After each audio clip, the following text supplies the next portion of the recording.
90ஸ்களின் காலகட்டத்தில் கொடிகட்டி பறந்த ஒரு நடிகை ரோஜா.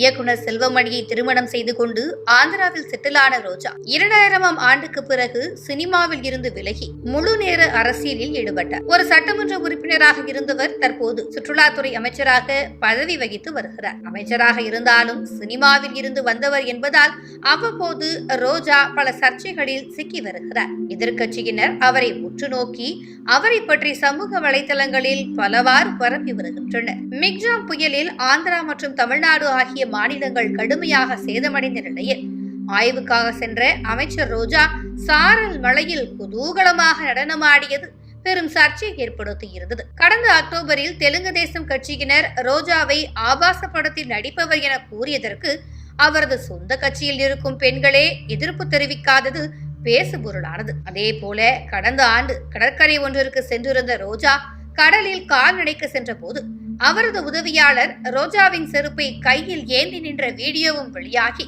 பெரும் பரபரப்பை ஏற்படுத்தியிருந்தது. பவன் கல்யாணை விமர்சிக்க சென்று பாலிவுட் நடிகை சன்னி லியோனின் ஒழுக்கம் குறித்து பேசியது என தொடர்ந்து பல சர்ச்சைகளில் சிக்கிய அமைச்சர் ரோஜா தற்போது மீண்டும் ஒரு சர்ச்சையில் சிக்கியுள்ளார். கடந்த புத்தாண்டை கொண்டாடுவதற்காக பெங்களூருவில் உள்ள ஒரு பப்பிற்கு சென்றுள்ளார் அமைச்சர் ரோஜா.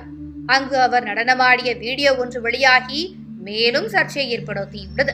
அமைச்சர் பதவியில் இருந்து கொண்டு இவ்வாறு பப்பில் சென்று குத்தாட்டம் போடுவது சரியா என எதிர்க்கட்சியினர் விமர்சிப்பதுடன் இந்த வீடியோவையும் வைரலாக்கி வருகின்றனர். இந்த வருடம் ஆந்திராவில் சட்டமன்ற தேர்தல் நடைபெற உள்ள நிலையில் மீண்டும் அதே நகரி தொகுதியில் அவருக்கு சீட் வழங்கப்படுமா என்ற சந்தேகம் இருக்கும் சூழலில் இப்படி தொடர்ந்து அவர் சர்ச்சையில் சிக்கி வருவதால் ரோஜாவின் அரசியல் செல்வாக்கு என்னவாகும் என்ற கேள்வி எழுந்துள்ளது.